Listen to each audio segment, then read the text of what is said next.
Hi friends, ఇవాల్టి మన cool creamy recipe వచ్చేసి మ్యాంగో సగ్గు కీర్. ఈ సీజన్లో దొరికే మామిడి పండ్లతో ఒక్కసారి ఇలా చేసుకుని తినండి, చాలా బాగుంటుంది ఫ్రెండ్స్. ఒకవైపున మండే టెండరు, మరో పక్కన ఇలా చల్లగా చేసి మీ ఇంట్లో వాళ్ళ చేతికందించండి. ఈ రుచిని అస్సలు మర్చిపోరు, అలానే మిమ్మల్ని పొగడకుండా కూడా ఉండలేరు. ముందుగా రెసిపీ స్టార్ట్ చేసే ముందు నాదో చిన్న రిక్వెస్ట్, ఈ ఛానల్ని సబ్స్క్రైబ్ చేసుకుని వారు, అలానే కొత్తగా చూసేవారు వెంటనే సబ్స్క్రైబ్ చేసుకోండి. అలాగే పక్కనే ఉన్న బెల్ ఐకాన్ని కూడా నొక్కండి, మేము అప్లోడ్ చేసే ఏ వీడియో కూడా మిస్ కాకుండా చూడడానికి. ముందుగా ప్యాన్లోకి 1/2 లీటర్ పాలను తీసుకుందాం.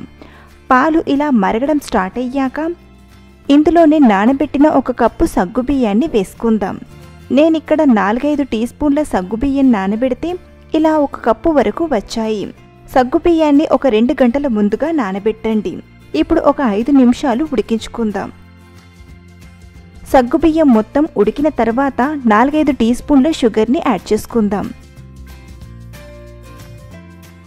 మరొక 5 నిమిషాలు మరిగించండి. 5 నిమిషాల తర్వాత 1/2 స్పూన్ యాలక్కుల పొడిని వేసి బాగా మిక్స్ చేసి గ్యాస్ ఆఫ్ చేయండి.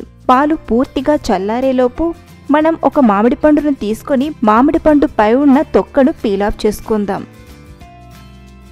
ఆ తర్వాత సగం మామిడి పండును చిన్నగా కట్ చేసి ఇలా మిక్సీ జార్లోకి తీసుకోండి. దీన్ని మెత్తటి ప్యూరీలా గ్రైండ్ చేసి ఇలా తీసుకోవాలి.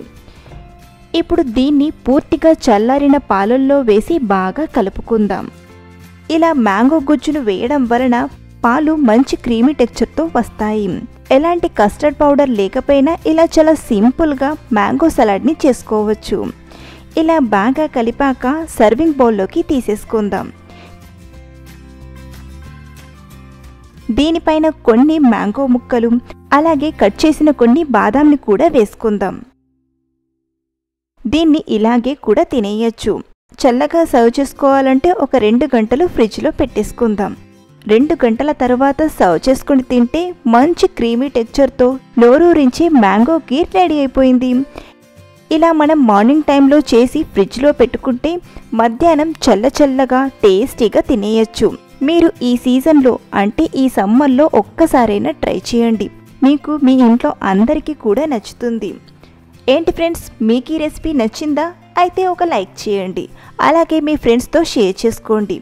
మరిన్ని టేస్టీ అండ్ వెరైటీ రెసిపీస్ కోసం మన శ్రావణి కిచెన్ ఛానల్ని సబ్స్క్రైబ్ చేసుకోండి. Thank you for watching.